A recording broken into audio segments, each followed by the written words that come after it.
पुण्यातील दीनानाथ मंगेशकर रुग्णालयासंदर्भातील राज्याचा अहवाल आज येण्याची शक्यता. आजही नागरिक आक्रमक होण्याची शक्यता. ईश्वरी भिसे यांच्यासाठी जुळी गर्भधारणा धोकादायक असल्याचा निष्कर्ष. गंभीर स्थितीमुळे किमान 3 वेळा तपासणी गरजेची होती. जमेल तेवढे पैसे भरून ऍडमिट होण्याचा सल्ला दिला होता. भिसे कुटुंबियांचा मंगेशकर हॉस्पिटलच्या अहवालावर आक्षेप. आम्ही पैसे द्यायला तयार असतानाही हॉस्पिटल प्रशासनानं वेळ वाया घालवल्याचा भिसे कुटुंबियांचा आरोप. पुण्यात दीनानाथ मंगेशकर रुग्णालयाच्या हलगर्जीपणाची चौकशी करण्याचे राज्य महिला आयोगाचे आदेश पुणे महापालिका आयुक्तांना दिले आहेत.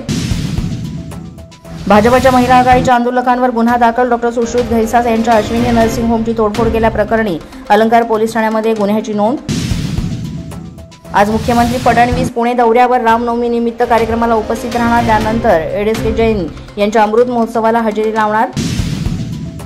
घटस्फोटानंतर पोटगी विरोधात धनंजय मुंडेंनी दाखल केलेल्या याचिकेवर आज सुनावणी. लग्नाचे पुरावे देण्यासाठी करुणा मुंडे यांना आजची मुदत. वाल्मिकराच्या सांगण्यावरून सुदर्शन घुले, प्रतीक घुले आणि त्यांच्या साथीदारांनी कारागृहात मारहाण केली.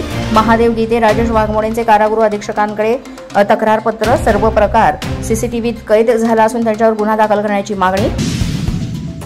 मनीषा बेडवेंचा मोबाईल आरोपीच्या घरी सापडला. फोन रिचार्ज झाल्यानंतर अद्याप माहिती काढता आली नाही. आरोपी भोसले सुदर्शन घुलेच्या गावात ऊसतोडणी करायचा, त्यामुळे आरोपी भोसले सुदर्शन घुलेचं कनेक्शन आहे का याचा तपास सुरू.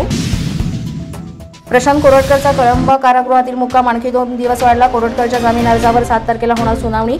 वरिष्ठ सत्र न्यायाधीश कश्यप यांनी दिली सोमवारची तारीख. अशाच नवनवीन व्हिडिओसाठी पोलीस माझा न्यूजचं YouTube चॅनल सबस्क्राईब करा.